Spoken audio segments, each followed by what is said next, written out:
Hello and welcome to Weekly Fix. I'm Zane. This is Jacob, and we have what? This is Peyton. All three of us in video on the podcast. So excited to have you guys.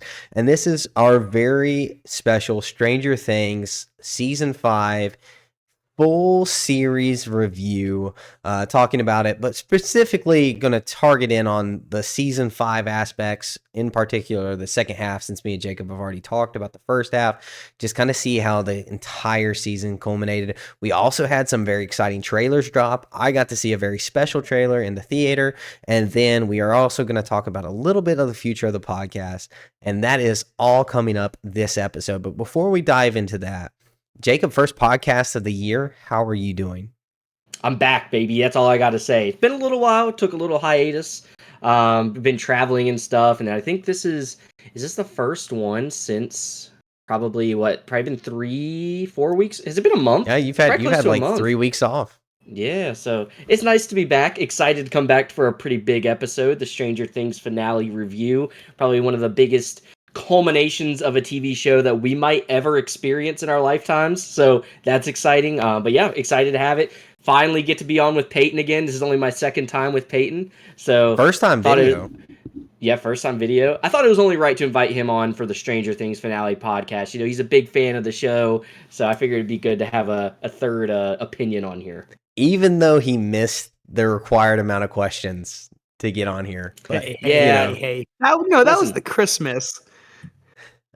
That's why we can make executive decisions around here. You know, it's just, you know, we just ebb and flow. We just ebb and flow. Let him in. Let him in. Well, that's good. It's so good to have you back. Good to hear you. Good to see you. And I am so excited to hear your opinions on this because I haven't heard either of you positive, negative, minus a short text, essentially like it's over. So I am so excited to hear what you guys think, your full thoughts.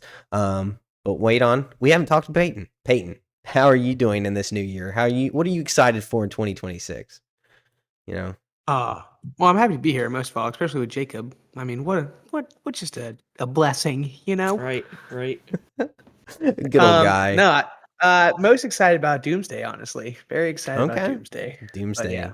Yeah, the anticipation. Speaking of anticipation, generally this is where our anticipation episode would come out, but Stranger Things is bigger. Stranger Things too big. So it's going to take priority. A lot bigger. We will be having an anticipation episode for you guys, rundown of the entire year, what's coming out, what we're most excited for, and that's coming out next week. So stay tuned for that. We're very excited for that to come out. And then we may do a few shorts if you guys want for what was our favorites of last year. So if you want to see what our top TV shows and what our top movies were, we don't really have the schedule time to throw it together for a long form content, but we can throw that together for a short form content if you guys want it. So leave a comment on Spotify, leave us a comment on YouTube if you want that, and we will drop that for you guys. But news, guys, we had some trailers. First off, we had one of my good friends, Michael said, "Hey, I didn't get to see Avatar Fire and Ash, and I really want to go see it. But I need a friend to go see it with can I take you to Fire and Ash?" And I was like, absolutely, you can take me to Fire and Ash. Like, let's go. So I got to go watch that masterpiece of a movie for the second time in theaters, and I enjoyed it even more the second time. There was one downside. I didn't get to see the Odyssey trailer, which was sad. They did not play that for this theater. But I did get to see the new Doomsday trailer that features the X-Men, the Fox Universe X-Men, and they're going to return, and it was exciting. It was so good. Very, very cool. And we are going to get to see maybe the best Cyclops ever. A justified Cyclops. Best Cyclops ever is the 97 series Cyclops, but that's who he's supposed to technically be modeled after, so it's going to be dope. That's why I said maybe ever. Maybe he's better. He's so good. Maybe he's better. But yeah, that was so cool. Jacob, I know you've watched it. Peyton, I think you've seen a few pixels of it. Have you literally? What do you guys? What do you guys think of that trailer? Are y'all? Does that amp you for Doomsday or nothing? You can go ahead, Peyton. Oh yeah, super amped about it. But I'm interested to see if they just give a little bit of backstory with X-Men or if that's gonna be like a big deal. Like, you know what I mean? Like if it's just be a snippet of the movie or what. But yeah, I'm pumped. Yeah, looks Yeah, good. there's so Jacob? much ground to cover with Doomsday already. You know, how are they going to introduce the X-Men? You know, how are we going to bring the Avengers back together? Now we know Captain America's back. Where is he going to all fit into all this? So they're kind of making me. I'm excited for it, but I'm starting to get a little more hesitant about some of the things because I feel like they could just throw it all together and hope it sticks. So hopefully they have a good story, a good reasoning. I hope, if anything, the X-Men being in Avengers this year gives them like the justice they deserve.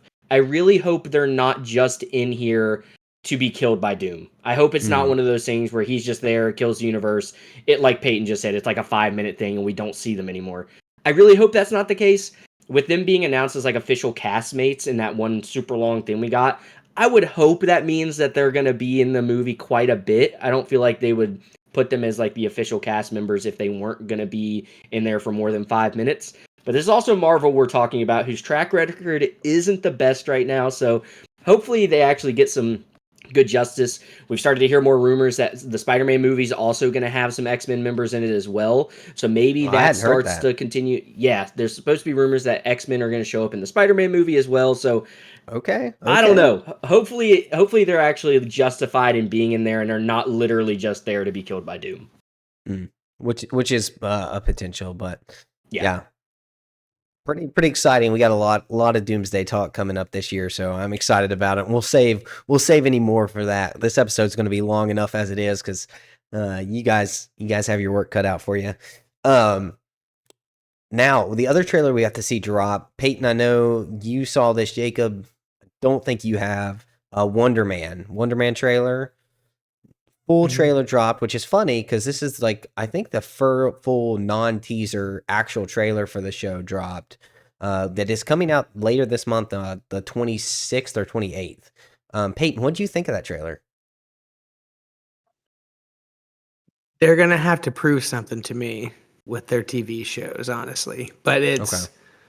I mean, it doesn't look bad. It's an interesting take on how superheroes or like people with superpowers are banned from Hollywood. That's kind of wild. Like, Banned in um, general. it's just Soc- Hollywood. It said isn't it Sokovia not in Accords? general. No, but it just says no one with superpowers allowed, like in Hollywood, like in I acting thought that was roles. just for that one casting role. Anyway, Uh, still something Whatever. something cool But to it's see still what they wild. do. It's something new. Yeah, and Yeah. I can't wait to see Trevor again. Yeah. Yeah, that's a low point for me. I'm honestly not You super don't like thrilled. Trevor? He's fine. He's not Oh, a he's hilarious. when I see him on screen, I don't go, "Oh yay, he's back." I say, I'm like "Nah." Trevor. I'm like, "Oh, the bad Mandarin, the one that almost ruined Iron Man 3. Cool. Awesome. The worst plot twist in all of Marvel. Glad he's back. He's stuck around. Don't say the Woohoo." worst. Don't Don't say say the the word. worst. I said I didn't I just almost. Um So I don't know. I think it's going to be good. Marvel doesn't really have to prove itself for TV shows for me because I know exactly where they're at. They're either amazing or they're garbage. Like, so.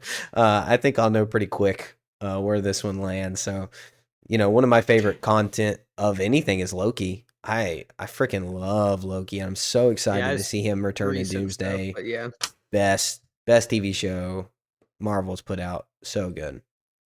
it is great. See, I think the Marvel does have a lot to prove with the TV shows, kind of going back. They're just so all over the place. There's been some really good ones, been some really bad ones, and then there's just been some like okay ones. Like they need to start stringing together a couple of good ones because there's been too many. Like we get a really good one and we get a really bad one. Then we get one that's so bad they're probably just gonna delete it off of Disney Plus. Like that's a problem. Like, so I'm kind of right Yeah. there with him. Like, they've got to figure it out. And if they can't figure it out, I think this needs to be the last TV show Marvel does. Like, just get back to doing the movies. The TV shows, some of them were fun, some of them were good, but it's almost just a waste of time at this point. Like, I feel like Wonder Man is going to be that. I don't think it's going to tie into anything moving forward in the future. I think this is another one of those things that they announced. They started getting into producing it, got so far along that they couldn't just cut it, and now they're just putting it out for the sake of putting it out. So I'm a little bit nervous about this one. I haven't watched the trailer. Maybe I'll change my mind after I see the trailer, but You won't. I don't have high hopes for this Yeah, one. No. No, Yeah. you won't change your mind on this one. I understand that. I do. I've had so much fun with the TV shows and I've enjoyed them so much.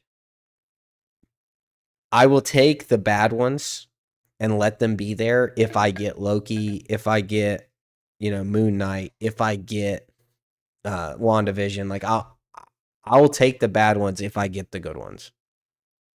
See, but it's just you got to watch these bad ones to know if they're good, and then it's don't such a have to. waste of time. You can listen Like- to a podcast and let you know if it's worth watching or not.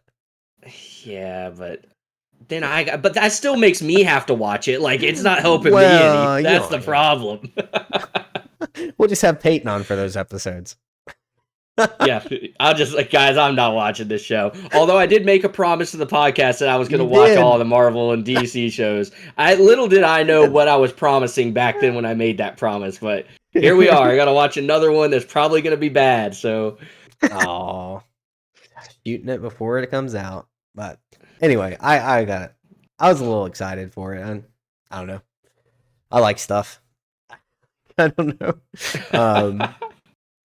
So I Get worse feel than like Ironheart. that's true. I really don't think it can get worse than that. I think No way, She-Hulk dude. was worse. Ah, I think they're She-Hulk was both worse. bad. Yeah, I She-Hulk don't was know. longer. I couldn't That's make it like through the 20 bad. minutes of Ironheart. Did you make it turned through off after She-Hulk? Did you even start She-Hulk? I made it through a couple episodes. I think through 3 episodes of She-Hulk.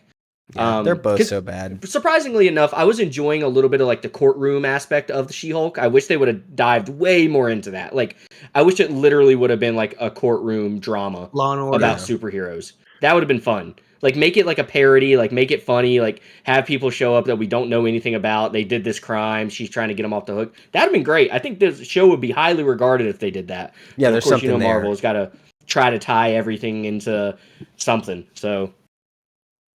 Literally, it's all gotta It's all holding connected. hands. It's all It is. connected.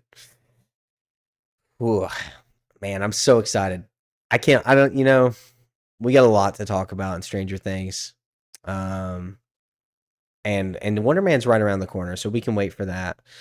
So, but let's jump into Stranger Things. Stranger Things is wrapped up. It is concluded. It's over. There's no more. Is it? I mean, You seen the let's theories get that in. there's a new episode on the 7th. Okay, let's just deal with that real quick. Do you think there is a new episode, No. Jacob? No, I don't. But boy, do I wish there was. I think that would for real. be so cool if if there was ever a show to do it. This is the only show that I think could pull it off. I really do think it's the only show that could be like, actually, here's a surprise episode, because it almost just fits into the narrative of the show. So much mystery, always questioning things now, especially with like the mind games they tried to play with us throughout this season. I think that would be so cool. The only problem with that is it seems like with most things that we get nowadays, the fans are smarter than the people writing and directing the show, and they come up with better ideas than we actually end up getting. And I really, fingers crossed, like, if I come home, is it supposed to, I think they said the secret episode is supposed to drop on Wednesday. If I come home and 8 o'clock, everyone's like, there's a new Stranger Things episode, I will be hyped. But no, I don't think it's going to happen. So, I don't know if I can talk about this show without spoiling the mess out of it. So, before I spoil the mess out of it, I want to get a recommend, don't recommend, and a rating for the final season. Before we dive into this, so if anyone watching wants to know where we stand, should they watch, what's going on, let's get that out of the way so that they can tune out but still have some semblance of what they should do. And we're just going to work our way from right to left. So Peyton, you first. Do you recommend watching it? What do you rate it? I do recommend watching it. Like the entire final- show or final- just the 5th season? Final second half of the season rating, Okay. and then the entire show rating. Final second half, I would give it a 7. Entire show, 9. Okay. 7 and 9. Yeah. Yeah. All right. Jacob, recommend, rating. Oh yeah. Oh yeah. You got to watch Stranger Things. It's must-watch television. I think it's literally one of the best shows we have ever gotten. If you haven't watched it, you need to watch it. From season 1 on, it is such a joy. You become so connected to the characters. Story is really fun. Thoroughly enjoyed everything. So final season for me, the final half of the season is a 9, and then I also give the show a 9. Okay. It's good. I'm ready to debate it. I'm ready to debate it. So we're going to have some debates. So for me, Yep, second half of season 5 is a 3 out of 10. Garbage. I would not recommend watching That's any of crazy. season 5. I would say shut it off at my rating for this entire show went from a 9 to a 6 or a 7 What? because of how bad this season is. Terrible. And I'm ready to debate this because this is just ludicrous. This is the same guy that likes Avatar, so I think that says all we need to know. Avatar, it does. Trash, but no, we can debate it. I think it'll be fun. Let's talk about good writing versus just what I would say is atrocious writing. Or we can talk about watching the same thing 3 times and spending. Hey, I'll watch the same good thing 3 times in a row, dude, than waste my time on 10 hours of nonsense. But anyway, let's hop right into full spoilers. So if you don't want to know anything about the show, you want to continue on and watch this show on Peyton and Jacob's recommendation, I wouldn't stop you. I did watch it, but I would just say it may not be worth your time if you are looking to continue the quality that they put forth in the first 4 seasons. So let's jump in. Where do you want to start? You want to start with acting? That's kind of what I have down first. Yeah, how do y'all feel like the acting was in this second half of the season, kind of this last season? Where do you feel like these kids landed? You can go ahead, Peyton. I think most of them did pretty good. I think the dude that plays Will Noah is terrible. Mm-hmm. I just like everything aside, all sexuality, whatever stuff aside, that dude was terrible. Like, it was so bad. Like, especially when he was sitting on the bed and his mom was talking, and he was like, "Mom," I'm like, "Dog, y'all are like 17. Like, why are we talking like this?" Like, no, he was terrible. I think they tried to force, like, writing wise, a lot of crude jokes that made no sense at the time. I don't understand even why they even tried that, because prior seasons there was none of that, and I don't understand the force of that. Which they are teenage boys, I could see it, but there was none of it before, so why are we adding it now? Well, it wasn't just the teenage boys doing the jokes. In fact, it was mainly not them. It was mainly others doing it. Well, no, when they were in the tunnel, small child. I'll soften it. But that was one of the worst written parts I've ever seen in my life. I laughed, but I'm not gonna lie. Well, at the time, but I was like thinking back, I'm like, where did that even come from? Dude, that was the biggest eye roll ever. The other main acting issue I had was all of them on the roof at the Squawk afterwards. That was awful. From all of them talking about where they are in life now, I just feel like that was so not genuine. Like, it didn't make any sense to me. It was brought out way too long. That could have been a 5-minute scene. All right. Yeah. Which, I mean, a lot of the culmination for one of the show, and a lot of people are saying there may be another show. We had an hour of what happens, where we're going from here after what I would say was a completely underwhelming first half of a 2.5 hour finale.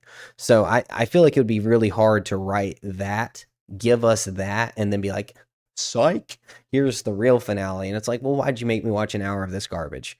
So if none of it was real and there is another finale. So that would be what I would say is, again, I would even criticize it more and saying it's even worse writing because you made me sit through it. But anyway, Jacob, what did you think about the acting? I agree with Peyton. I think the low point for me is definitely Will. And I don't necessarily know it was him in particular. It almost felt like he was the director's faults with his character because he's always been, I think, the low point of the show as far as acting is concerned. But it feels like there was a real step taken back this season, and it just doesn't seem like it was necessarily his fault. I feel like a lot of things they wanted him to say, the way they wanted him to say it, was just directing choice. But at the end of the day, we're still talking about the acting that was put on the screen. So he was a low point for me. I think a lot of the other characters had some really great moments. I think Joe Keery shines as Steve. I think that's one of those people you say is like perfect casting. I think he did fantastic. I think Mike didn't really get a chance to act this season, which is a little bit of one of my complaints. I feel like he took too much of a backseat for how important he has been throughout the series. It felt like he was just kind of there and not as much active in doing things. I think Lucas and Max, Caleb McLaughlin and Sadie Sink, incredible. I mean, they did such a phenomenal job all season. The scene when she wakes up for the first time and like, dude, that's such a good scene. And they're talking, like, it brings people to tears. I think that was one of the best moments of the entire series so far, was that moment, her finally waking up, him being the one that, you know, stood by her side, sat in the hospital all that time. I just thought their acting was phenomenal. And then Dustin, fantastic. Another one of those characters that I don't think you could have casted better. I just think he was fantastic throughout the whole season, the whole series in general. I've loved his character. The one scene we get of him and Steve right before when the like stairs are melting and he like breaks down, he's like, I can't lose you too. I thought that was another just one of those letting an actor act moments, and it just shined through. And I wish there was some more of that throughout this season. Just let these guys act how we know they can. I wish we would have seen a little bit more of that. I think another one of the low points for me was Jonathan, but I don't necessarily think it's his acting. I just don't think I like the character. And so I'm always finding things that I don't like about what that character is doing, how they're doing it. I think Alexi is awesome. I think he was fantastic. I think he did great in his acting role. And then I think Hopper and Joyce are just solid, right? I don't think either one of them, you know, really had fantastic moments of just raw acting, but I never had a moment where they took me out of a scene, which is almost just as important as having your big moment. So overall, I thought the acting was great, but I do think there were some low points that necessarily didn't bring everyone down, but it does bring the dynamic of the room down a little bit in some of those scenes when some of them just aren't acting up to par. And I love what you said there because especially with Will and with Jonathan, you said, you know, I don't think it's necessarily their fault, but it is what they were given. Yeah. And so for me, it is a really hard distinction to pull from, like, hey, is this direction? Is this just horrible writing? Is this bad dialogue? Is that why I'm not enjoying this moment? Or is it because they're terrible? And so you said Mike Finn Wolfhard actually was one of the lower points because he took a back seat. I actually think his acting stepped up from previous seasons. I think he was really good in the first season, and as he aged, he got worse. But this time, I think he did better than he had in the previous season. I think he was awful in season 4 acting, but I think he got better in season 5. I don't think he was good, but I think he got better, and I appreciated that. I agree with you. I echo Will. I think he was bad. Terrible writing with his character, terrible interactions. Him and Robin were just the worst part of the show for all the child grooming and the aspect of that. And this entire show is completely and totally tainted by the fact that was some of the crux of this entire show, was that coming out as gay and saying that like being true to your inner self was the aspect of strength in this, and that being gay was the aspect of his true inner self, and that your entire identity is wrapped up in your sexuality, is so infuriating to me to watch and put on screen that it's very hard for me to separate. And it's like, hey, not to say that like I dislike you as a person, but when you wrap your entire identity into something that big as me, like that is so frustrating. So frustrating. You get one of the greatest payoffs of that whole show at the end of the first volume with that, like, him showing he has powers, and that had nothing to do with it. His friends were Nothing. in trouble, and he did it. Like, now, why is it so important? That Yeah, doesn't make sense to me. and again, another point of writing. You're going to be my spy again. I'm holding you within your mind in a somewhere else. I'm going to pull out the location of Max from your mind. Like, how do you know where Max is? You're not even close. Like, I understand that, like, he knows she was in a hospital, but that that's pretty common knowledge. Vecna could have just found that out. Like, that he didn't have to overpower Will to get that knowledge. It seems like a very low hanging fruit that's what he wanted to pull out. Anyway, that's plot and story and writing. I want to get back to acting. Sorry, it's all over the place. Well, Um, I do think ahead. one thing for Will's point, those two scenes in particular where he is, infiltrating Vecna's mind, those were some of his, like, that's when I feel like he was being sure. allowed to act. Yeah. That's when I feel like they were giving, hey, this is what you're doing, give it your best shot. And I feel like those are the things that were like, okay, that's what makes me kind of separate the acting, like saying he is a bad actor, from just being told, like, he was told to act naggy and whiny and a little bit like that. That's how I feel like was a problem with his character. And I completely forgot to shout out Nell Fisher, who played Holly. I think she did a fantastic job. As a kid actor, spectacular. it is so hard because kids they're learning, right? For a role like this to come into arguably one of the biggest shows of all time and just to nail it, she did fantastic. And She then did a I good think job. the best acting the entire show was Jamie Campbell, or Jamie, what's his name? Is it Campbell Bauer, the Vecna who played Vecna, yeah, Vecna? Yeah. Jamie Bauer. He was great. He was the best. Unbelievable acting out of him. I would love to see him in some other projects. The way he was able to really make you believe that he was different characters when he was on the screen, I thought was really impressive. We got to see almost, it reminded me of Moon Knight. I gave Oscar Isaac a ton of praise for this. The way he was able just to snap between personalities. We got to see that with him when, especially in the scene when Eleven invades his mind and they're using the illusion that the kids are gone, because he's trying to play it off like he's still good in case they're there, but then once he realizes they're gone, he just snaps. We see him grow his, like, the cool branch arm. Like, those were moments where I was like, okay, he is acting. Like, those were some high points to me. But I just wanted to say that real quick because I completely forgot to mention them in my little portion of the acting. Yeah, I Yeah, gotta I did give him too. his And flowers. honestly, and the delightful Derek, he was wonderful too. Yeah, like he was and great. He was like on a like a furniture commercial before this. Like, he didn't have any. Yeah, But hated that I think character. he did good. I saw a You're funny thing. Crazy. Awful. Yeah, awful no, part of the Derek was series. great. Derek He was was great. The little wave in the truck. Oh my gosh, that was. Well, there's a lot of theories precious. about that wave. I did watch an interview with him recently, and when he got casted into Stranger Things, he obviously wasn't allowed to tell people he was going to be in Stranger yeah, I Things. saw Have you seen this? He told people he was in a mayonnaise documentary. That's so funny. But no, I really enjoyed Derek. I thought he was a great character as well. Oh man. Yeah, when your punchline is something I'm not even gonna say on here, that makes me automatically kind of dislike the character. He is entirely writing, way baby. too That's vulgar. writing, baby. Yeah, good one. Yeah, let's just talk about writing for a second with Derek in a scene. We're gonna stop but like when he is in the cave and he pulls Holly away from Vecna in Vecna's own mind. In Vecna's own mind. Hey, he's strong, man.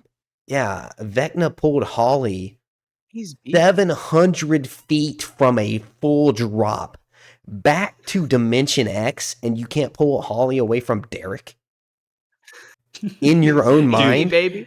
Dude, Derek, he had that roid rage, dude. I'm telling you, he just it was time. He was had hungry. enough. It's the worst. It's the worst type of writing. Like, you literally showed the character rip that same character out of the sky from a full drop in the real world, which is harder than your mind, which he can literally teleport in. I mean, I would make the argument that like not necessarily, because think about like when you have a nightmare, right? If you have a nightmare and you're getting beat up, you sometimes run super Yeah. slow. You Or like like you hit and you can't yeah, like you can't cause hit any kind of people. damage. So I don't think that's really like you got to actually think about like what your mind does. Like if you're not in a great like frame of He mind, was you're terrified of where they yeah, he was were. scared and he had just gotten his leg snapped in half. Like there was a lot going on there. He was realizing he was starting to lose. Like your mind will do some stuff. So I don't really think of that as like a I've heard people say that same thing like I don't know how he did this, but like again, if it was in the real world, I would agree with you more. But the mind thing can do some crazy things to you. Like I mean, just think about it. Like he wouldn't go into the cave. Like that's how scared his Bad mind writing. was. So I don't think that's bad writing. I think that's actually just what your mind will do. I think that makes total sense. He's the most powerful thing ever, but this thing that he's connected with and said we are one. He's scared of the initial meeting of that. Like the person who has fully accepted and embraced the mind flare is still scared of the first meeting of the nine flare. But do you Like think he had come to that conclusion before that point? See, I think the reason for that scene is that was him making his decision. Up to that point, he hadn't fully decided. I think that point though is the moment where he was like, "No, we need each other. We're one." when he walked in the cave, I think that was why that was such a you big think scene they because he had like come to the full realization of everything. Because we do hear that the reason he didn't go into the cave is because the mind flare didn't want him to. It didn't want him to realize what the mind flare had done to him. And so once he does see it all, he still makes that decision to be bad. I think that was the whole point of that scene. He was afraid that he would try to exit too, like the kids were. Like if he realized that like he had been done dirty this whole time instead of Exactly. Yeah, that was why the mind flare was keeping him from going there. Is because he didn't want him to just leave because he was the mind flare's tool. But then he does still at the end of the day, he's like, you know what, I'm just gonna stay I what I chose am this. bad. Yeah, I choose this. I think that was the whole point of that scene. I I didn't get that.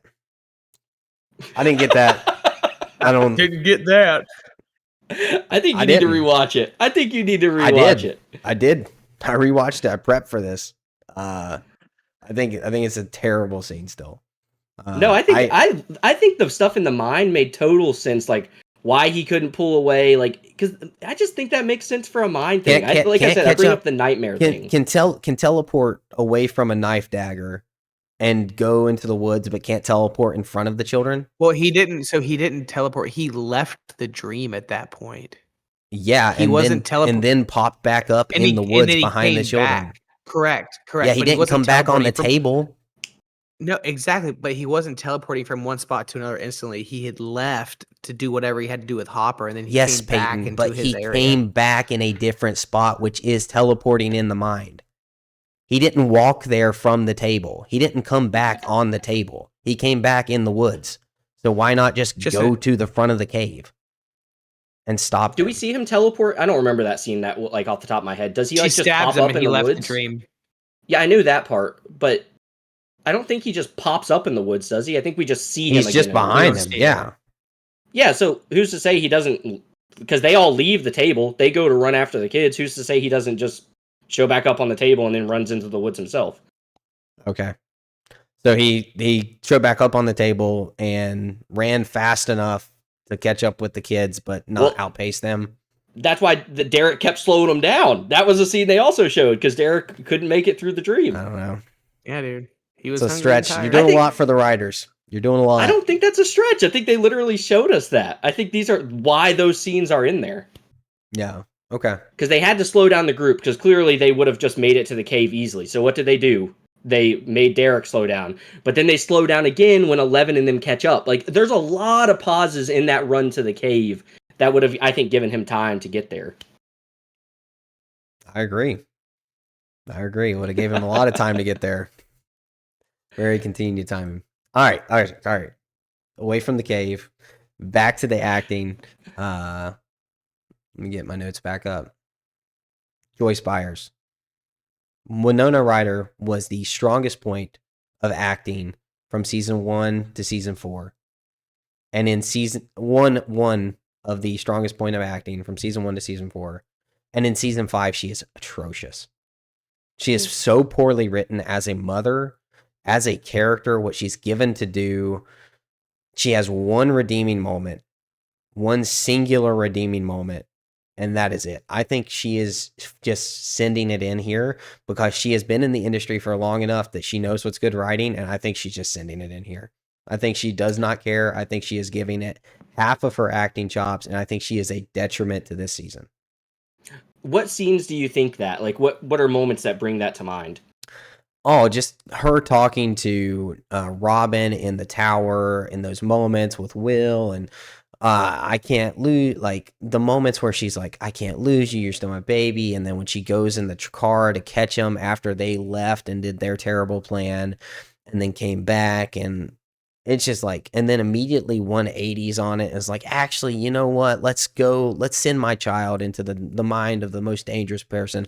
I'm going to believe into him. And this, I didn't believe any of her character. I didn't believe her concern. I didn't believe her worry. I didn't believe her trust. 1 through 4, where she did absolutely like incredible. Do what? Can you tell me in seasons 1 through 4 where she actually did like amazing? Just I think acting she was panicked? amazing. I think she was amazing with Bob. I think she was amazing with Will, panicked in those moments when he comes back. I think the concern for him when he is the spy and getting a bath and understanding like all the communications with him and trying to get him to reconnect with this world and overcome the trauma that he's going through. I think it's all heartfelt. I think it's all good. I think she does a really good job connecting with him. Her chemistry with Jim is there. It's evident throughout. And I don't feel any of it from her in this season. I just feel See, like it was almost the same character. That's Like how I she feel. felt, Like, yeah, I feel I like don't it's think it been. changed. Yeah, I feel the exact same. I don't feel like she was ever like any different. I feel like this season was Okay. the exact same as she's been throughout the whole show. Like I said, for me, her and Hopper were never taking me out of a scene. They were just consistent. They were just consistently good. And I feel like that's how it's been throughout the whole show. I like she's had her moments where she like does get a moment to really act. Like I think every character in this show has had the opportunity to do, and she does excellent in those scenes. But I think for the most part, she was just pretty much the exact same character, which I'm glad she didn't change a whole lot. Like I feel like she was pretty consistent for me. Like I don't remember her like I said, I can't think of a single time she just took me out of a scene where I was like, I don't agree with that, or I didn't really question any of her what she was doing. I feel like it was just I pretty consistent for me. I can point at times in season 5 where she annoyed me, but I can also point in seasons 1 through 4 and points where she Same. annoyed me. Yeah. Yeah. Well, again, she took me out of scenes. She took me out of scenes in this season, and I said, "Man, she is just sending it in. This is not Winona Ryder's A game." Uh, I did not think she full sent. Now, David Harbour, I thought he did great as Jim. I thought he did a good job. His scene with Mike at the end, one of the better scenes when he's talking about the acceptance of what's happened. I really loved when he was sent to that scene between him and Mike was a really good moment. A really good moment. I felt like him and Elle, even though I think that Millie Bobby Brown wasn't doing a great job this season because she wasn't given anything to say.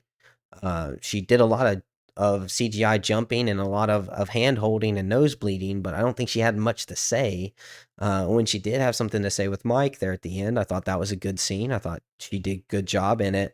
But again, I think that she didn't say much, and when she did, it was, I don't know, it was uninspired. Meh. It was meh. I I kind of feel the agree. same way about her as I do Winona Ryder, though. I feel like throughout the whole show, she's not really ever been like a talker. I think that's kind of been like her thing. Because even from like first time we get introduced to her, it takes a long time for her to say even a word. She has progressed so much, though. Each season, she talked more. Each season, she had more to say. Each season, she was coming out of her shell and taking more of a lead and taking more of a commanding role in the friend group and being an equal at those moments. And they just didn't have that this season. I It was think some of almost that like a is. regression. I didn't really feel like a regression. I feel like some of that was just like where she was placed in this season, which I think you could have more of an issue with because she isn't really with the group much at all. I mean, from the start of this season, she's kind of doing her own thing. Literally from I think the first scene we see her, she's with Joyce and Hopper training. So I don't really necessarily feel like she did like bad acting. I think it was kind of more so what I feel like with Mike. It's just like, I guess like not with the group. I think that's when the team really shines. I think that's why we say our praises about like Steve and stuff like that. It's because he's always with other people. There's really not. I don't think there's a single maybe scene in the entire show where it's just Steve, but there's a lot of scenes where it's just Eleven. So I feel like that kind of just makes sense for her type of character. She's always been a little quieter. I do agree with what you're saying. She would talk more, but she was never like the Mike of the group. Like the Mike was always the one laying out the plans, making, thoughts and going through ideas with them. She was always just kind of the doer. So I didn't really get frustration from her that season. I thought she was just fine. Kind of like what Peyton said, just there. Yeah. And then I agree with you guys. Joe Keery, Gatton Matarazzo. How do you say his last name? I don't know. I don't know how to say his last name. It's Gaten Matanzaro.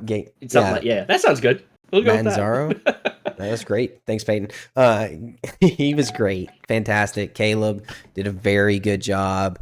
And then Max, Sadie Sink, she did a bang up job with what she was getting. She got an entire podcast with Holly there before she escaped, which was really cool. Instead of like actually running for her life, she didn't escape the portal the first time because she hesitated. So let's just, have a camp out and a girl powwow here before we escape. So that was cool. But no, she acted well. Caleb McLaughlin is my new fan cast for Miles Morales. I think he would absolutely Sadie Sink could be Gwen, honestly, if they just for sure. I watched a podcast or as an interview or something the other day. Caleb McLaughlin said his dream role is to play Miles Morales in Spider-Man. I think that would be so good. He is such a phenomenal actor. So that's my new fan cast, and I'm sticking with it. Okay. Very good. I think he'd be fine. I may be a little late now to cast him. I think depending on what position they put Miles Morales in. If they put him as a teenager, I don't really want to see him. He's a little older now to be playing teenagers.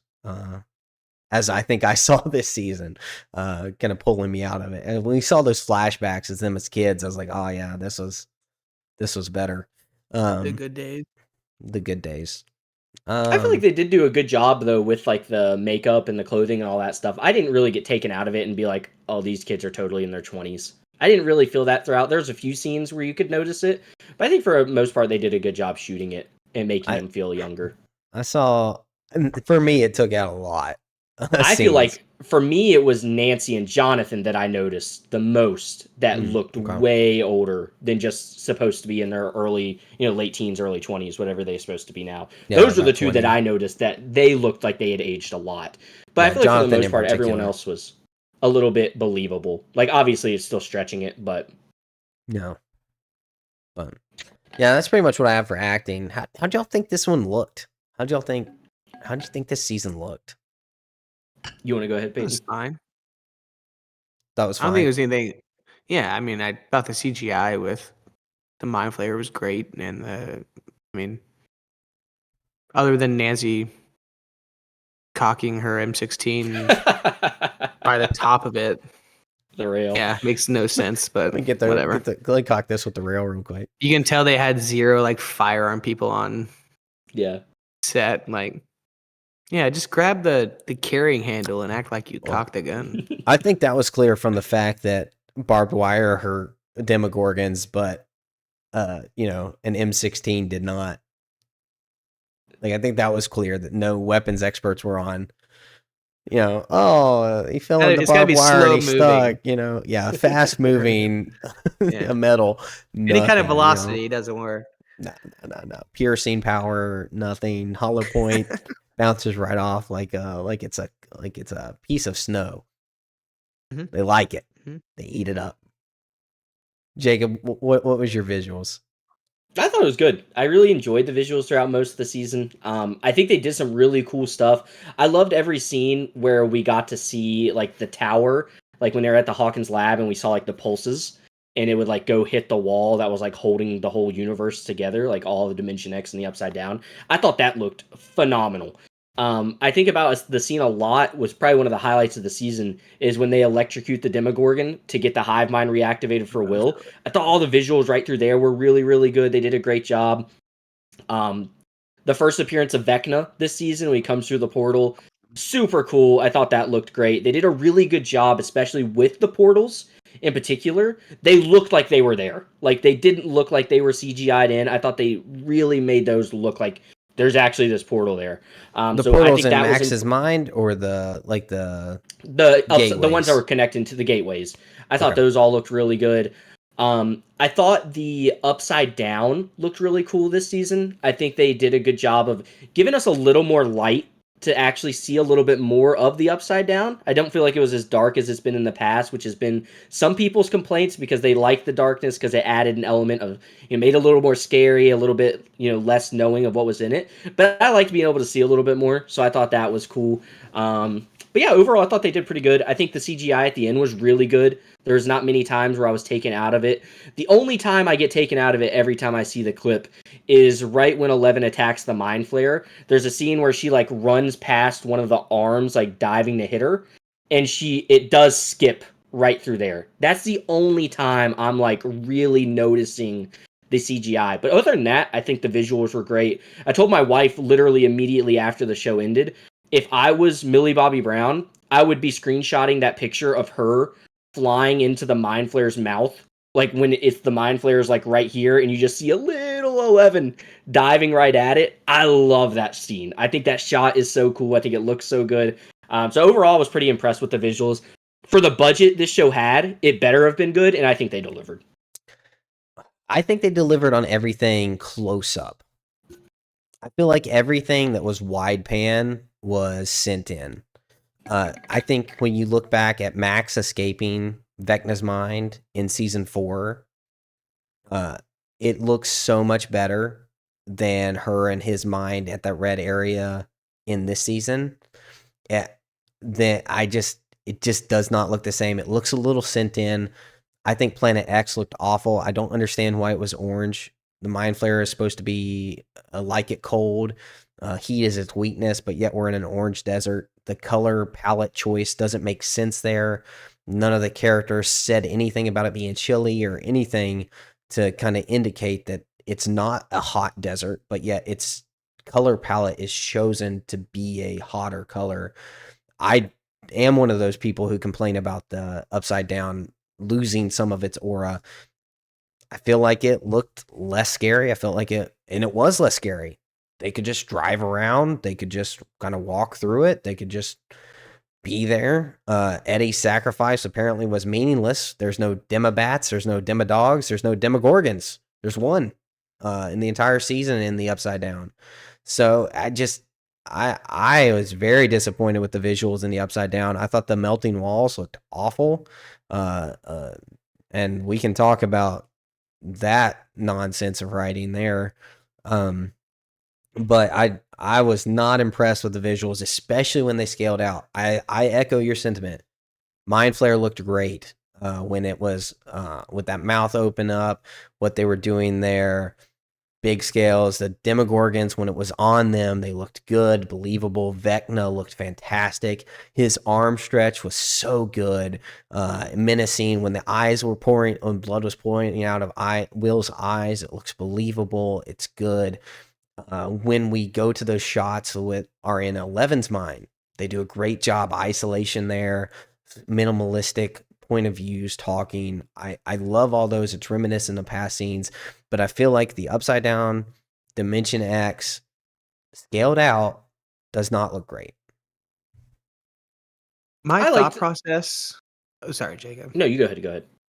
My thought process on the Upside Down is why it was darker in the beginning, because it was mysterious, and as they spend more and more time in it, it gets less mysterious and it gets brighter. It gets not as scary. I mean, at the beginning, it was dark, and they wore these suits because they didn't know what to expect.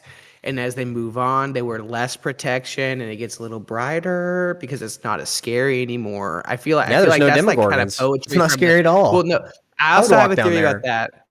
But I feel like that's like poetry in the show is that it gets that they spend more time in the upside down. It gets less scary. Mhm. That's like with anything in life. Like I was scared to start my new job. As I spent more time there, it gets more comfortable.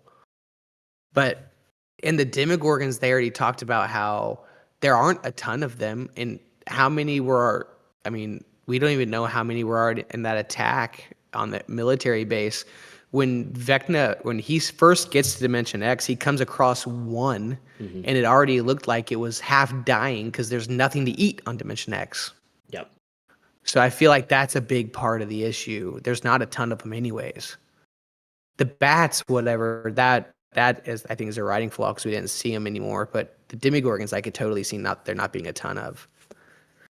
Yeah, I What was about about the to echo the same Demodogs? exact. I mean, they're just little Demogorgons. They just haven't matured yet. Yeah. I think the big thing with the Upside Down is exactly what Peyton said. I think you can literally took the words out of my mouth. As they went in more, you get more accustomed to it. It's not going to be as scary. I mean, I think at the beginning of the season, they talk about they're on crawl, like, I forget what number it is, but they're getting higher up there in the crawl number, right? The military has an entire base inside of the Upside Down now. So it is not as scary because as you explore, as you learn things about the area you're in, those things are naturally just going to become like second nature to you. So I kind of liked exactly what Peyton was saying. It did feel like they had just gotten to a point where it didn't have to be as scary anymore, which I thought was a cool aspect of it. Like, all right, we've come here again. It's almost like if sending someone to the moon nowadays, right, would probably be scary for people. Like, you get up there, there's nothing there. But like, if we were to go to the moon 100 times or so, it would start to just become normal, right? It wouldn't be as scary. You wouldn't be as worried about things going wrong because you have so many trips under your belt. So I liked that aspect of it. I thought it was good. Same thing with the Demogorgons. We do only see one. The only other time we see Dimension X in there. And I've heard people say, well, why wasn't the Dimension X just covered in Demogorgons? Why didn't they all come show up to help the Mind Flayer? And there really probably aren't many left, like Peyton was saying. We don't know that number, but we don't ever really see just like an army of them. That's not ever something we're shown. So I don't mind that. I do think the Demobats is a writing flaw. I wish we would have at least just seen them. Whether they attack or not, I would have liked just to see them in a cave. Maybe they open up a cellar or something and they just come pouring out. I think that would have been cool. Don't necessarily need to see them be a big part of it, but just the lack of them did kind of, was a miss for me. But overall, I thought it looked great. And I think all those things helped with that. Like, visually, you're going to enjoy something more when it makes sense why it is the way it is. And I feel like they did a good job of explaining that. The color palette of Dimension X, I've seen that be a complaint as well. I don't really have a preference on it. I mean, deserts get really cold in the night, and we don't really know much about the temperature. Maybe if they would have said it's really cold here, maybe you would have seen their breath. I think people would have been happy with just like that.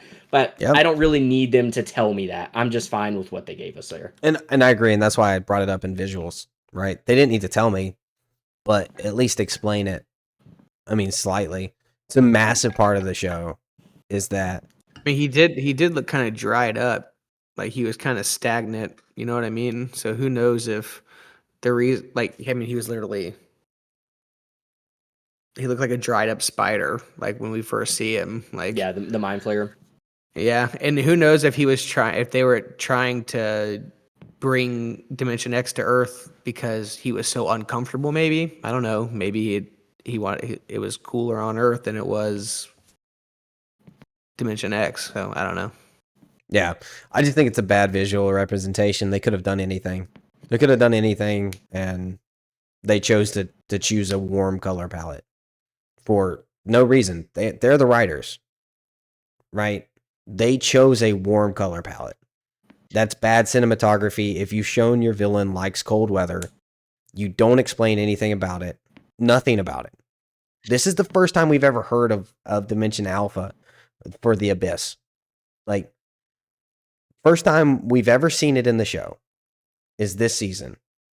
You have Dimension told X? us, yeah. Well, it's not called Dimension X Well, in you the show. It's not Dimension X. Well, It's the Dimension Abyss Alpha. or whatever. The Abyss, Dimension A. The Alpha. It's Abyss. From the show, it's not Dimension X. We've never heard it called Dimension X. Right. It That's is just Dimension what they. Alpha. That's from But something if it's else the that's from something else that has a different intro for him than is shown in the show. Right, but we see it in the show when he first arrives. Yeah, this season wasn't the first time we've seen the Abyss. He's No. been there before. We've had one scene there before. It was Right, like when it was he like gets it was shoved like into there by seconds. L. Yeah. When he gets shoved there by L. Yeah. Yeah. So, very interesting color palette choice, in my opinion. But like I said, I mean, deserts get really cold. Deserts look warm. So I don't really have a problem they with they it do look using the. they're pretty warm when it's orange though. Yeah, I mean, they're still gonna have like an orangish tint all the time. It's sand. It's the I same mean, it's color. a different planet.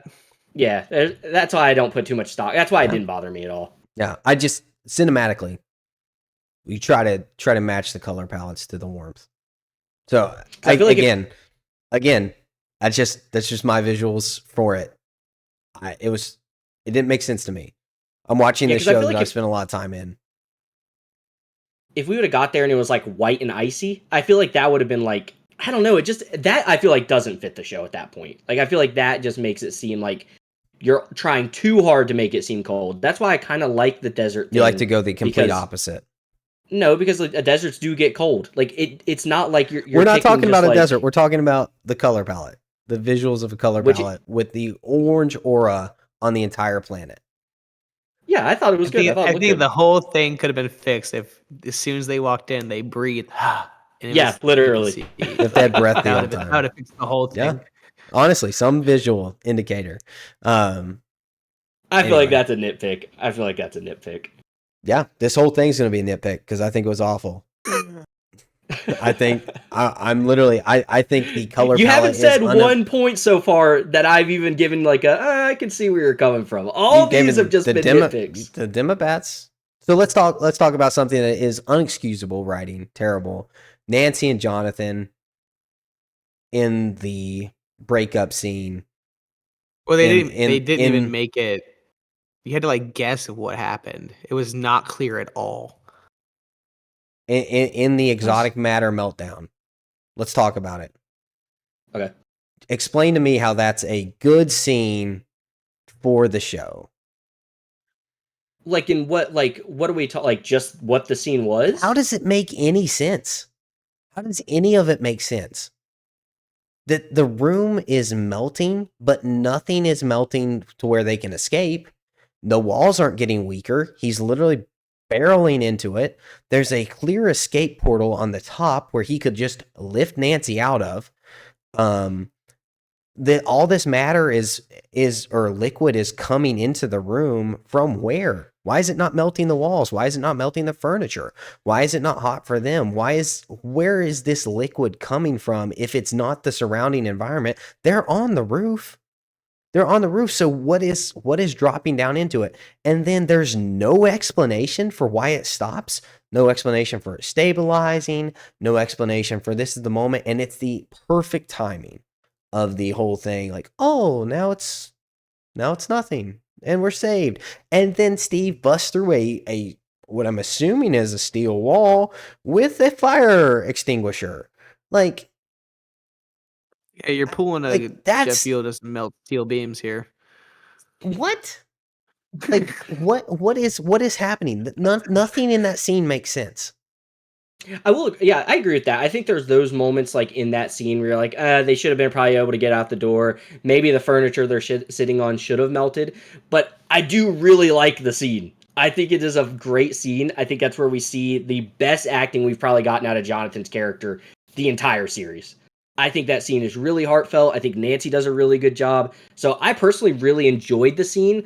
You can nitpick those parts of it, like, yeah, the floors, everything should be melting more. It would have been nice to have maybe just had Dustin open up that book and be like, oh, this is why it melted. But like at the end of the day, it is still a show. So I kind of like the convenience factor of like, oh, it hardened. Because we do see it harden throughout, like when they're making their way through the above Hawkins. We've seen caught like in it. literal soldiers stuck in the wall. So like we do know it hardens. Molecules like that with that matter, it's gonna stabilize because they didn't do enough damage to break it. So like that stuff doesn't like blow my mind. Like it's gonna stabilize at some point. Like it has to. And a shotgun probably isn't gonna do enough to make it take a really long time to stabilize because of what they had to do to get it to be destroyed. So I don't really hate agree. that. I really like that scene though. I think that's a great scene. I know I've heard the sentiment with Peyton about people couldn't tell they were broken up. I feel like I knew it right from the beginning because he How says, could you not have known? "Will you unmarry No. me?" I think that was Well, like, "Will you That could whatever?" that could have been like a romantic term, like just a silly romantic term though. Like I did not, and I'm not the only person. Did you that listen said to the that. Like, the people who say that? I don't think listen to the conversation. Like no, the entire absolutely not. Like, conversation is a I didn't. breakup conversation. It is a big Well, maybe consensus I'm on the just internet. bad Like, at getting people do broken think up with. like Peyton thinks. That's a pretty common thought. I know, and I heard that before watching the scene, and I was like, I know those people I are watched the idiots. scene, and I was like, how would you have not thought that this was a breakup? Well, I don't know how you take anything else away from that. Oh man, it Did you wasn't clear you enough. thought they were just still dating, just didn't want to get married?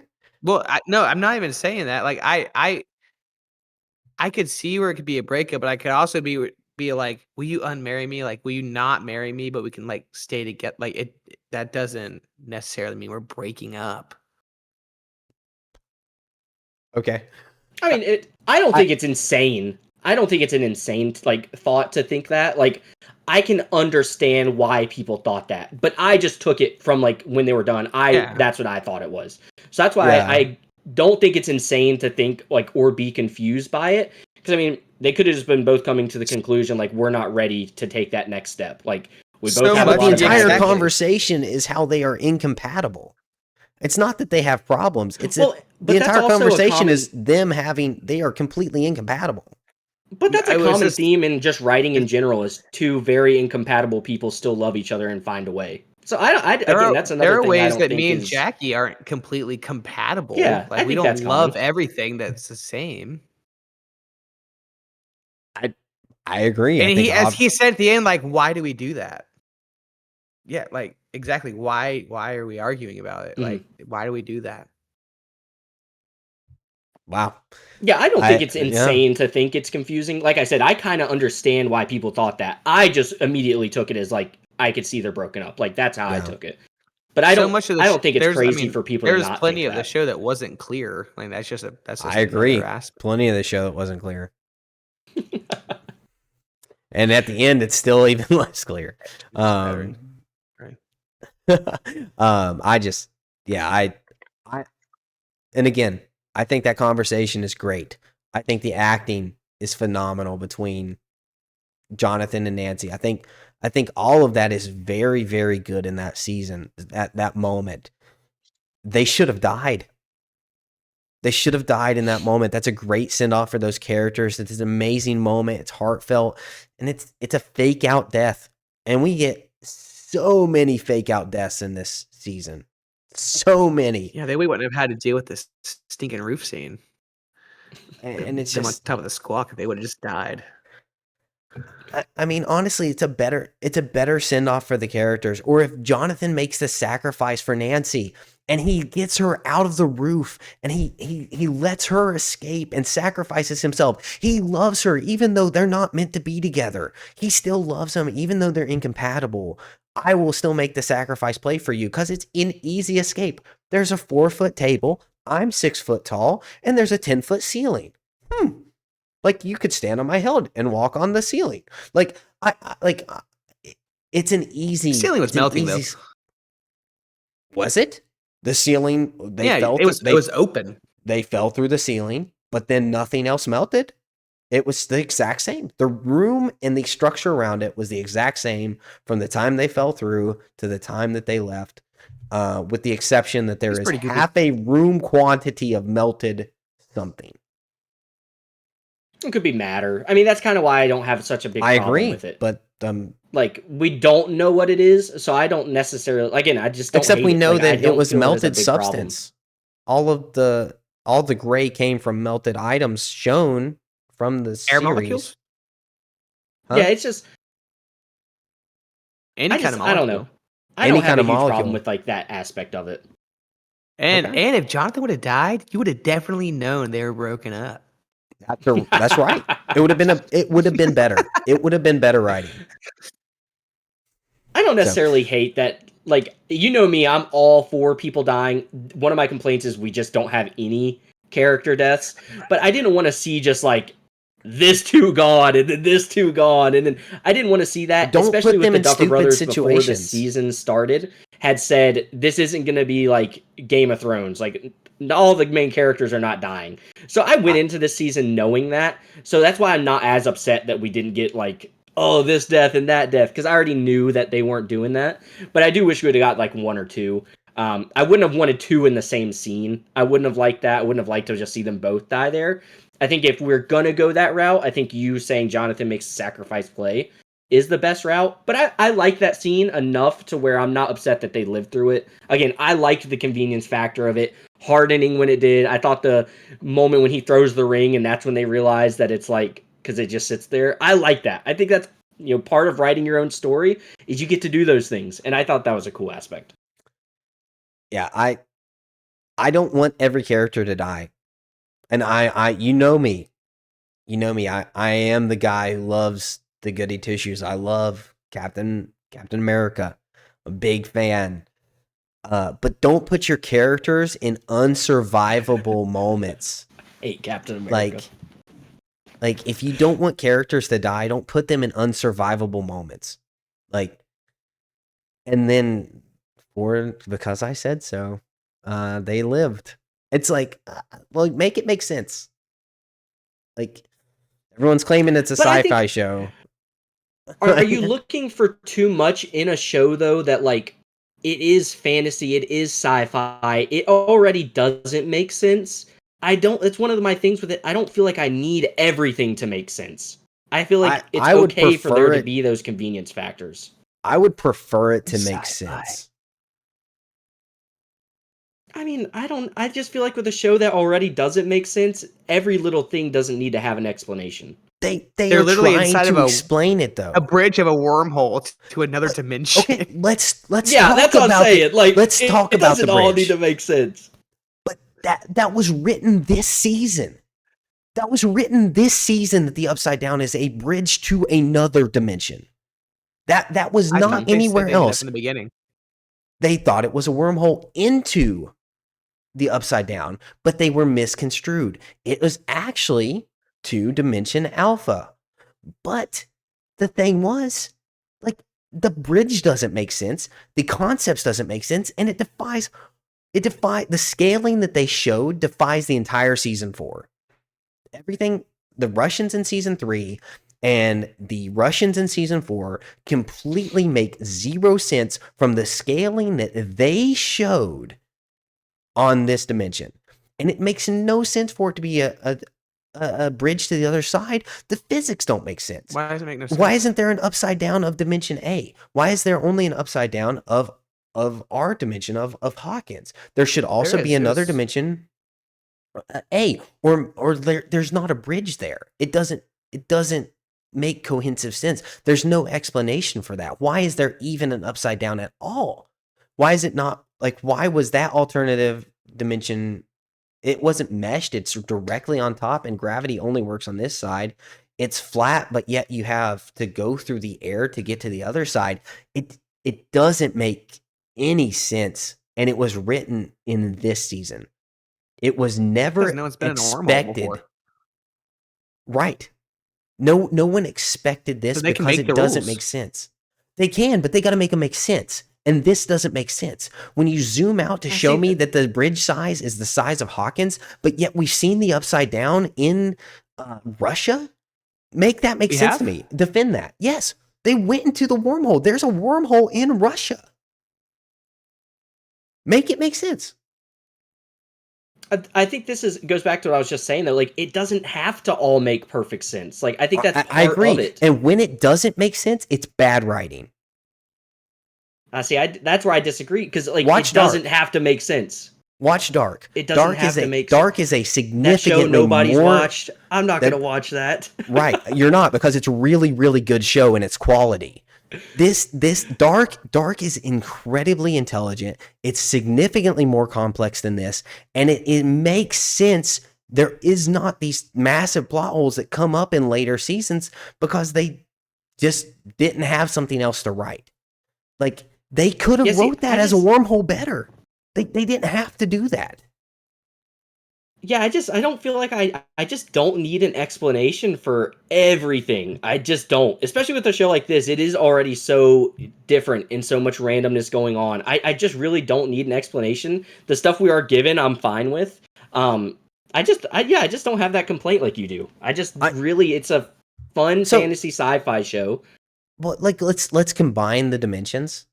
Can you explain that to me? Because I personally, when he's saying like let's combine the dimensions and bring them together, means nothing. It does not make sense.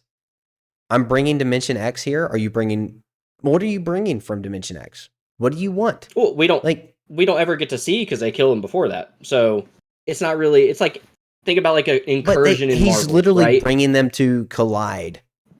Like he's bringing the planet to collide and go through the gate he made. But like, what is happening? It it doesn't. To me, someone who is like, I'm a pretty logical guy. That doesn't make any sense. Like But it doesn't have to. Like it's a fantasy I sci-fi show. There's a lot that's you're just not gonna make sense. yeah, and so for me, when that happens, it's worse. It's a worse show. Well, I feel When like it you should have not liked it from season one then. there's mystery. There's mystery. There's not these It's con still mystery.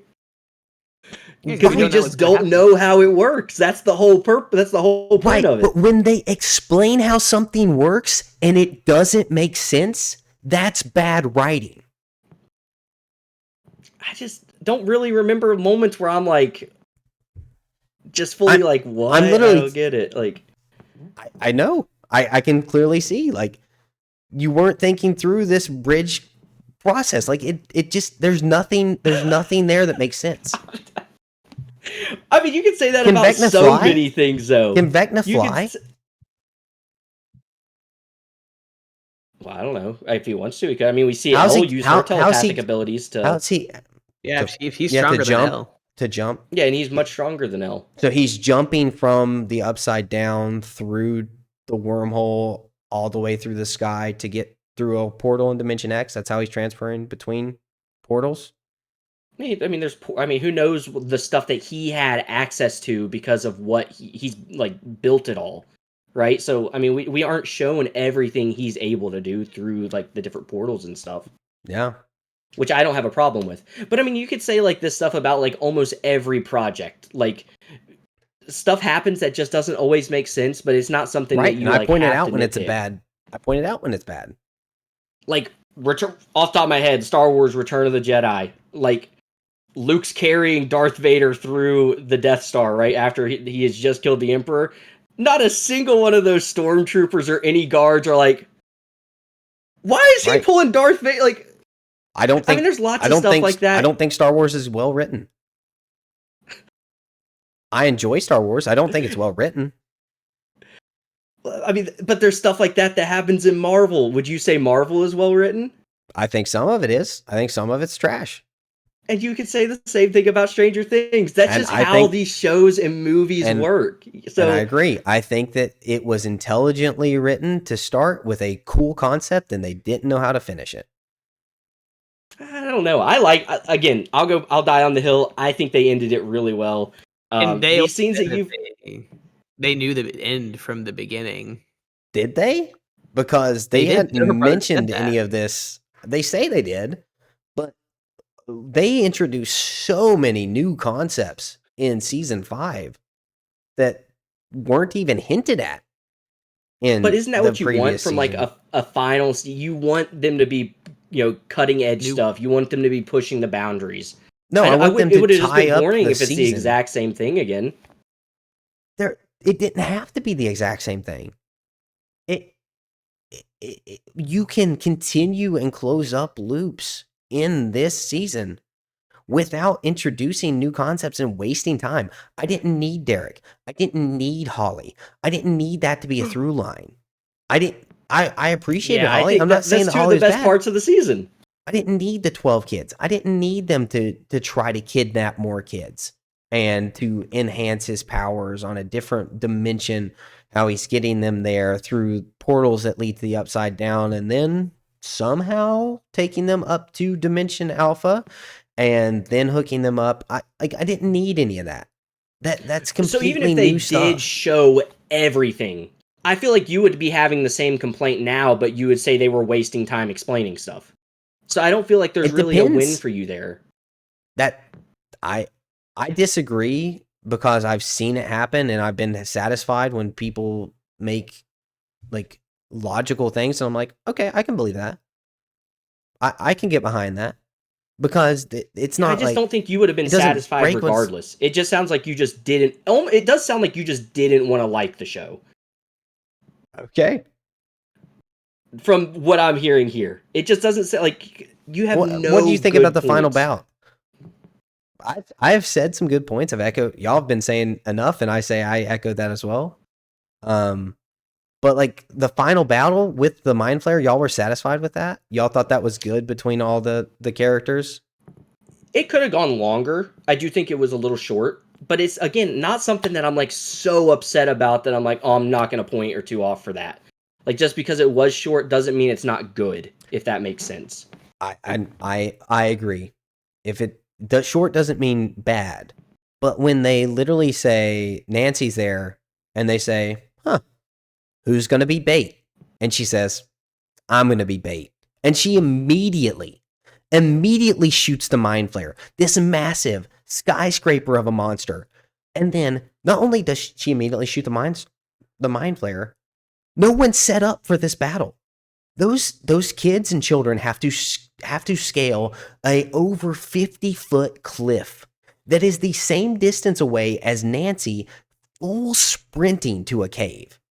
And somehow they miraculously get to the top at the exact spot where Nancy led the Mind Flayer to. It's awful.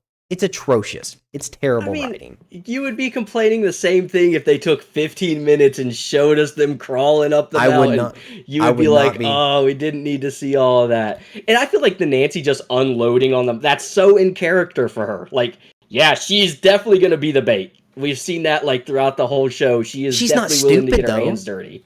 She's not Just stupid though, don't and see that's that a as a stupid stupid moment. moment. I just don't see it as one. That's what she would have done. I'm going to be bait and immediately shoot you where all my friends are? That's not bait, They're Jacob. because they have to get going. They're running out of time. That was like one of the big emphasis here was like, we got to do this. We have to get If they're running going. out of time, why did they walk everywhere like they were in Lord of the Rings?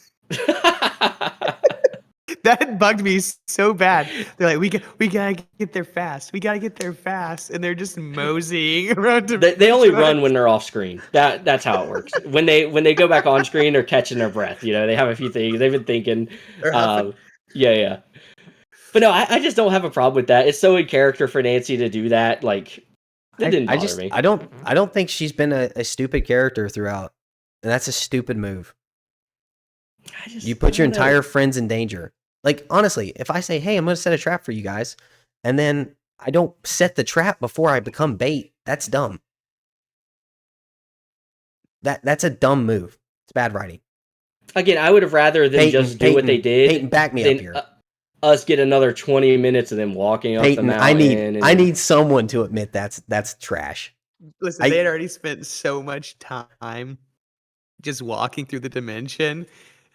No, I'm not saying that you're wrong. Can we not? We don't even have to show it. Enjoy the last battle. She could have at least said, "Run, I'll get him." Right, and then she could have ran to another spot, ran a different direction, tried to do something.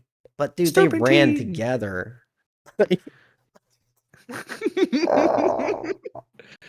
I'm just watching. I'm like, well, that's dumb. They're fighting this with slingshots.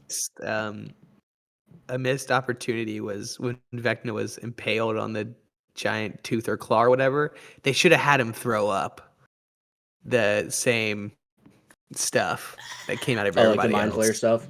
Yeah, that I think they missed such a big opportunity with that. And Jamie Bowers already said that his character was meant to say like don't, like when she's about to kill him, like don't. But it was like, I don't know if it was cut or it just didn't get said, Like, don't but kill him. like he didn't want to die. I Like was hoping for a he moment felt there. bad. I was hoping for a moment there where he would have tried to infiltrate Joyce's mind and like tell her who he is and like, remember we were in high school together, we did this play together. I would have liked just a quick little scene of that. I think I would have made that like feel really good. But yeah, I agree. It would have been cool to see him do like the mind flare thing. Yeah, because the same stuff was in him that was in everybody else. Mm-hmm. So that would have made so much sense. Mm-hmm. But yeah. Yeah. Yeah. I Zane hated it. Let's just go with it. Zane He did. I hated that I hated show. this season. I hated this season. I thought it was very, very bad. None of the humor hit for me. It was vulgar. It was childish. It was poorly. You had cool concepts that you absolutely ruined with the conclusion of those, where those concepts led, instead of having a thoughtful explanation, or even no explanation. No explanation of current concepts that were accepted would have been better than putting an explanation for and adding other stuff to it.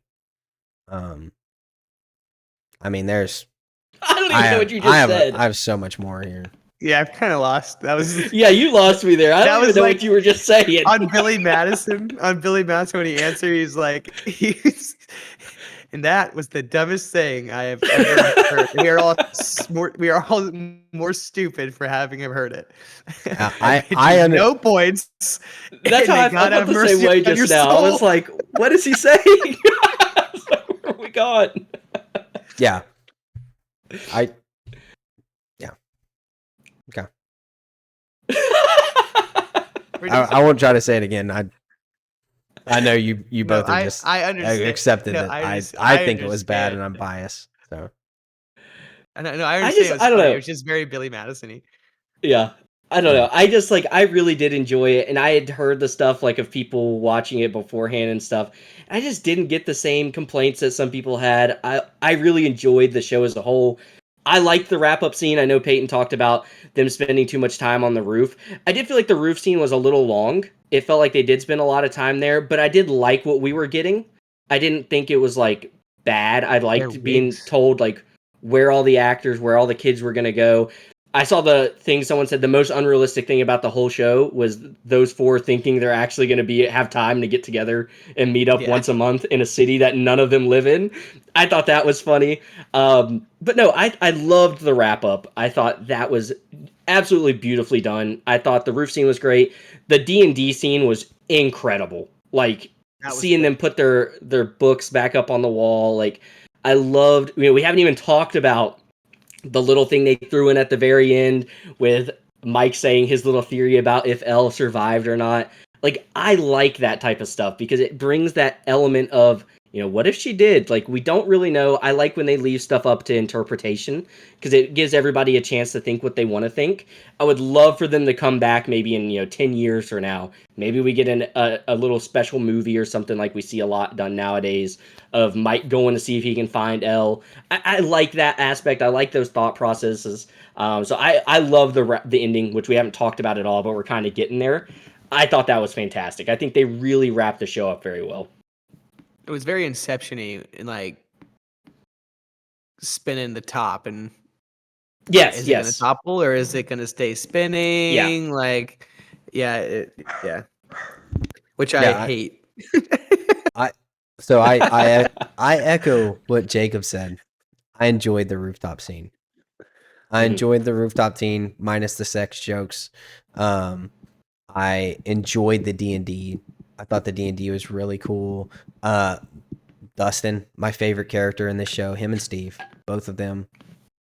Him doing exactly what Eddie said he was going to do at graduation. Yeah, that was dope. That's awesome. That's tying it in, thematic. I love it in that moment. It's big time. Grab his diploma, get out of there, look him in the eye, and their entire childhood was a cluster. So like, I get it. Like that's a cool moment. That's a really cool moment. uh, Max and Lucas, their moments. I don't know how she graduated, but I do love their moments together. I love the D&D scene, but like I don't think either ending for Elle makes sense. I don't think either ending makes sense. And I I don't think they think both either. have. Go ahead. I think they both have good potential to be true. I don't think there's like major glaring issues with either of them. I think I mean I can say my glaring issues, but I obviously it probably doesn't I mean, matter to that's you what. Let's hear guys. them. Like, I love hearing it because it gives me something to think about. Okay, so we But have the psionic blasters that have disabled her to crippling in pain on the ground every single time it's been used. She's never been able to even stand. And so when they exit, they should make an emphasis to show those are there in the scene. And then in Mike's flashback, it also is shown again. She's standing there at the truck, and then the number one target somehow slips past the entire military and stands in the portal. And then she has this mind link with Mike, and there's no noseblood. Every single time she uses her power, there's always a drip of blood. Always. Without fail, every time in the show. She uses her mind connection to bring Mike into her mind. No blood. And so, for me, that automatically says Mike's theory isn't a theory, that's the truth, except for the fact that Callie's dead. She was shot hours ago in the chest. And she was It also was the abdomen. You can live pretty long with an abdomen gut shot. okay. She lives. She has had trouble maintaining these powers when she has any interruption. She is on the building where the C4 is detonated to blow up the dimension. How does she maintain the illusion when she's dead? I've seen a lot of theories on a lot of those things, starting with like the thing with Elle not being able to move when she is hit with. We do see her kind of overcome it a little bit in the Hawkins lab before she snaps everybody's neck and has probably one of the coolest scenes in the entire show when she makes the one dude shoot himself. I thought that was awesome. But she does make her way to that room while those things are still hitting her. So her getting out of the truck and getting away, I do agree it is hard to believe a little bit because yeah, you'd think they'd just grab her and go. But the big theory is like that all was an illusion from the time Yeah, she was never in the truck. she was never in the truck. I agree. So I don't mind that as much. That's why we have that one scene where Derek is smiling at Mike and he like waves at him. It's because Mike is sitting there and smiling, but Derek can't see 11 because he's not being illusioned to see her. So like I don't mind that as the thing. The thing with the nosebleed thing, if she would have gotten off the truck and gotten somewhere else, we wouldn't have seen her. If this is all an illusion, she wouldn't have been bleeding when she's standing in the portal. I So agree. That's what I'm that saying. makes I don't think sense. either makes sense though, because I just I gave don't. reasons as to why they both could. How can they cast the illusion? How do they cast the Because illusion? Callie's still alive. Where's Callie at? She's still in the Upside Down. The Upside Down was blown up. No, we do see Hawkins' lab. It's one of the last things to go when everything is getting pulled through the portal. Yeah, That's it's like you can central. So everything is getting blasted inside or outside in is moving out. Like that's how Yeah. it's moving. So it would have been Hawkins' one of lab the is last central. buildings to fall. Okay. And then there's also the thing that some people don't think So- she ever was shot. Some people also think that was all an illusion as well, because Elle isn't super tore up whenever Hopper comes back with the med bag. She's just kind of like, all right, let's move on. So a lot of people think that a lot of that was an illusion as well with her getting shot, because she was ready to sacrifice her life. She didn't want to live anymore. She was staying there regardless. And she had been convinced by Hopper that Elle could have a life outside of it. But she never felt like that for herself. She only felt like that 11 could have a life outside of herself. So they could have come up with that plan that she's going to cast the illusion that she gets shot, but she's going to stay behind regardless because she just doesn't want to anymore. I can buy that. That I can buy. But I can't buy that it's not an illusion. I don't think there's any way it's not an illusion. But yeah, and that would play into the illusion theory. Like, Yeah. so that's why I think there are lots of different paths you can take to either believe she is alive or believe she's not alive. And I think that's one of the strong suits of the writing at the end there was there's a lot of things that you can believe. Like, there's not just one or two options. You know, you can believe she was never shot to begin with. You can believe she was, but she lived long enough to cast the illusion.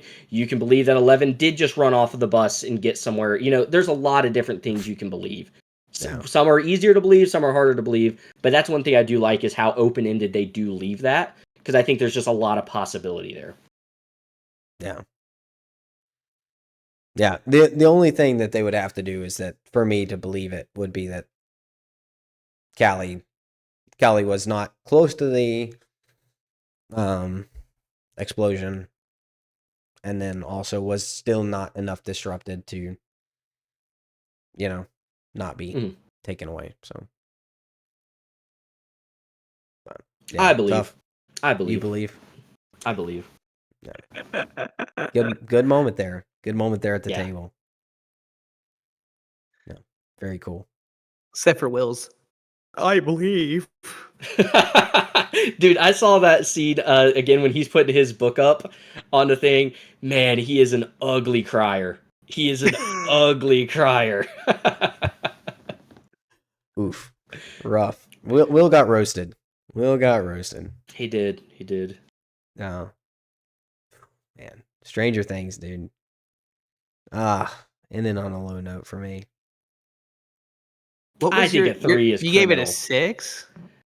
Yeah, 6 for the whole show. I said 6 Total? or 7 over the whole show. And what'd you say 5 was you never watch it again? He gave it a 3, Peyton. 6 is... Well, I will never watch this season again. If I rewatch Stranger Things, I'm stopping at season 4 because I think the defeat of Vecna in season 4 is better than anything this show conjured up. We didn't defeat him in season 4, though. That's why we had a 5th season. I know. I know. I believe they did. I believe. And if I rewatch the show, that's how I would end it. I wouldn't watch this. Similar to The Office. I love this. I like this 5th season a lot. Like I said, I give it a 9. Like, I would totally watch it again, even though I will never watch it again because I just don't do that. I love the ending. I was super happy with it. I'm legit sad that it's gone. Like, I wish we had one more episode. I wish we had another season to look forward to. I've talked about Stranger Things so much on the podcast and how much I've loved it. I loved the characters, even though I have my complaints with them. You just feel like connected to them. You do feel like you grew up with them in a sense. And so I will be sad that it's gone. I will miss it. And I did really enjoy this last bit. So No. And I really am glad you guys enjoyed it. I wish I did. I wish I had this positiveness. Like I hate that I hated it as much as I did. See, that's the difference, though. I don't hate that I hate Avatar. Right, you don't care about Avatar. I did care about Stranger Things. Like, this show was a 9. The show was a 9 for me before this season. It's still a 9. It's fantastic. Guys, if you've made it this far in the podcast, you gotta go watch it if you haven't. It is an amazing ride. You will love every second of it. And don't watch that. Whatever that show is, don't do it. Just don't do it. Watch Dark. Dark of the Stranger Things for adults. Television shows we have ever gotten. Go watch it. Peyton, what's your sentiment? I mean, it's still overall a 9 to me. Yeah, that's good. I mean, will I miss it? Absolutely. Was this season my least favorite of all of them? Yes, but it doesn't mean I hated every minute of it. Like, yeah, when you have greatness to live up to and you don't deliver, it's worse. It's worse for me. And this, like Jacob said, I agree. This was one of the best TV shows that Netflix had ever put out. Also, I'm a hot take of I don't think the end of Game of Thrones was terrible. So I haven't watched Game of Thrones, so I can't have any. I have no people. say in there. Everyone hates it, but I was like, I didn't hate it. Well, it's just like I think the biggest problem with like, we'll talk about Stranger Things in particular is people do get built up in their head, I think a little bit too much.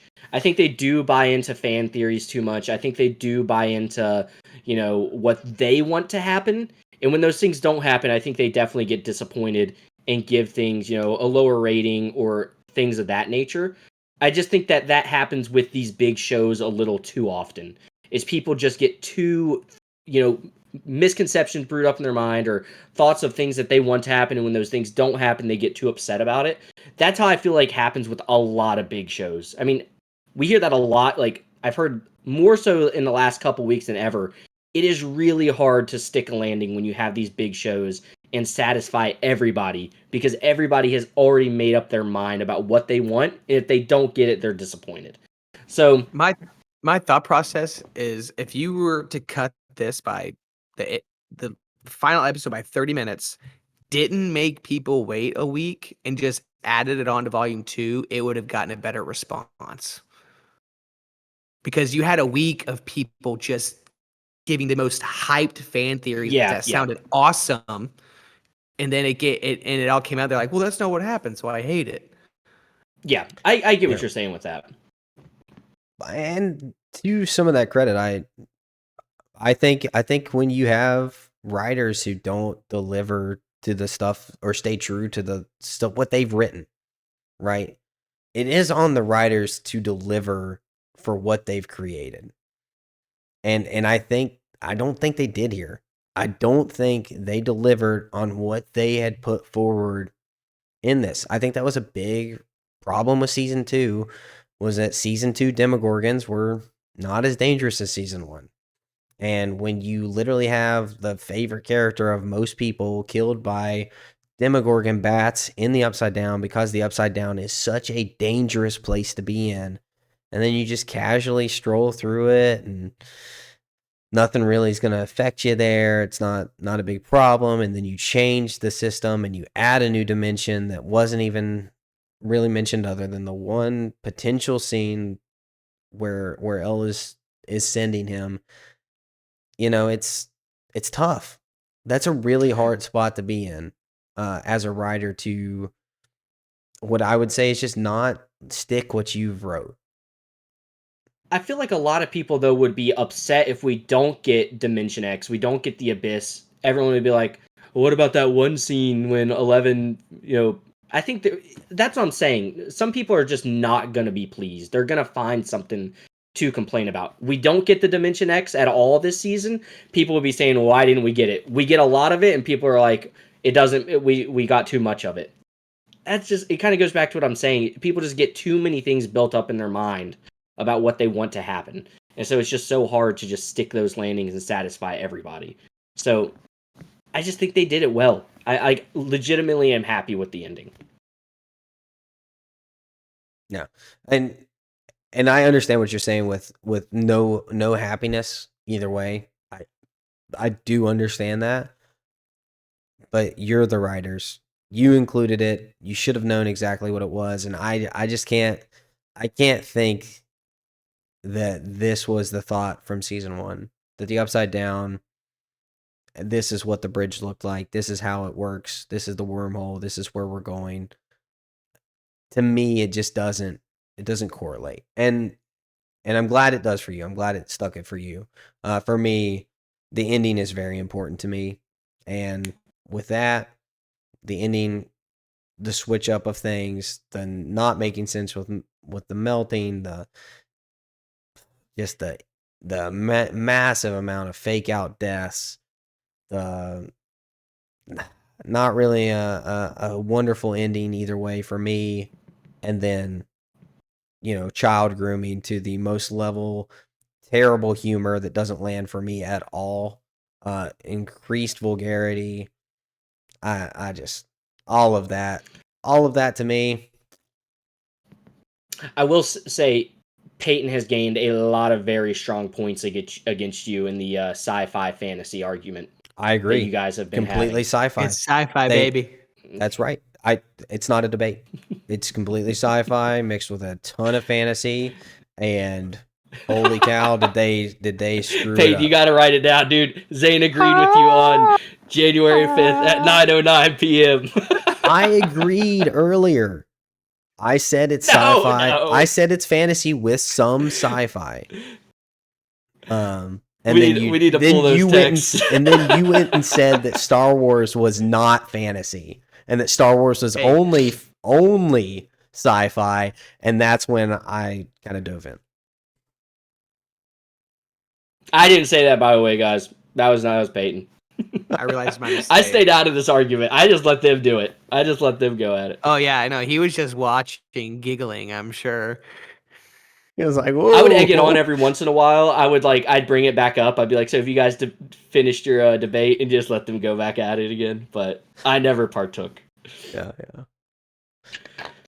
Oh man, Stranger Things.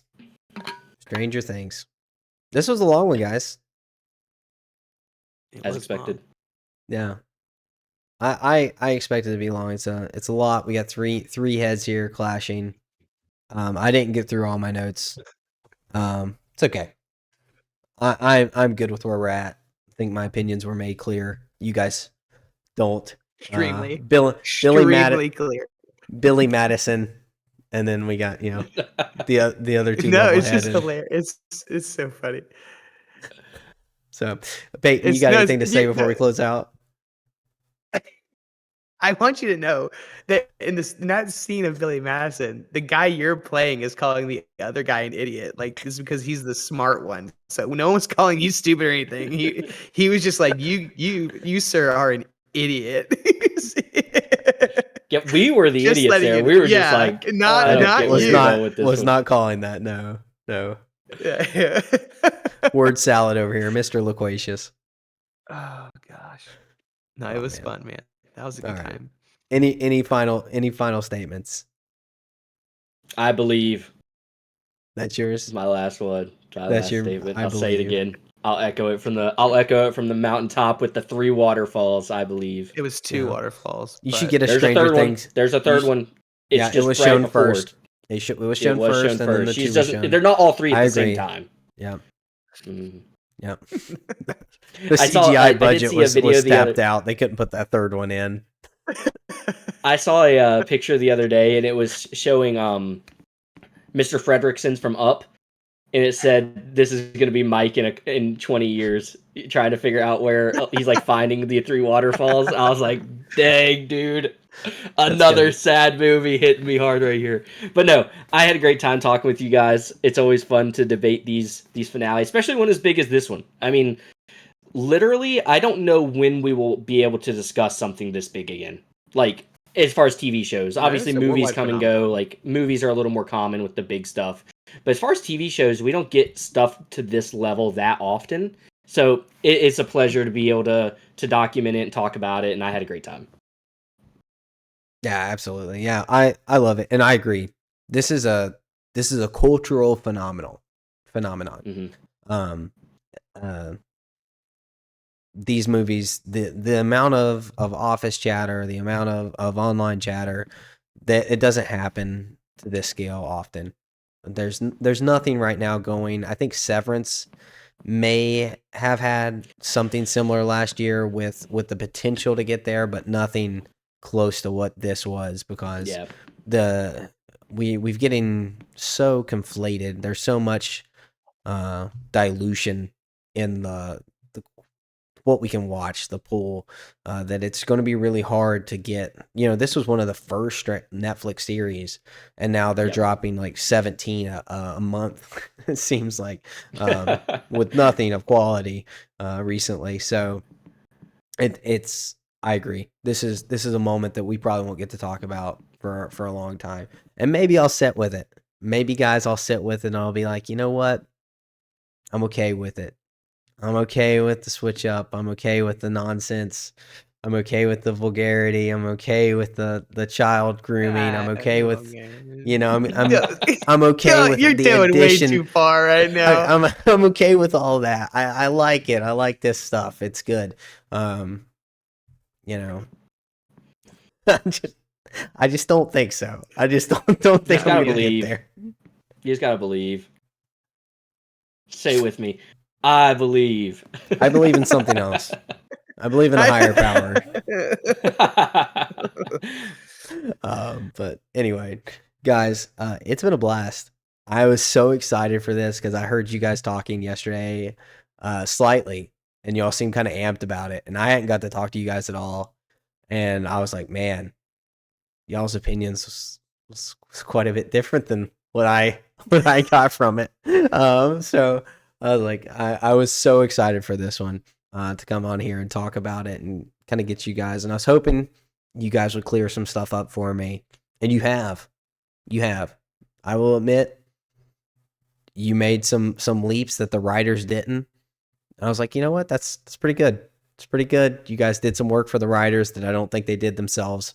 So I appreciate that. So I'm here for. That's what you're here for. Yep. So guys, Fill the gaps, baby.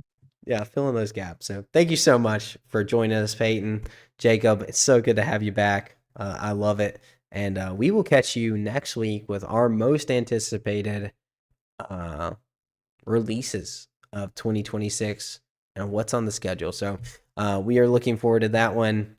And we'll never get to talk about Stranger Things again. Or will Not we? true.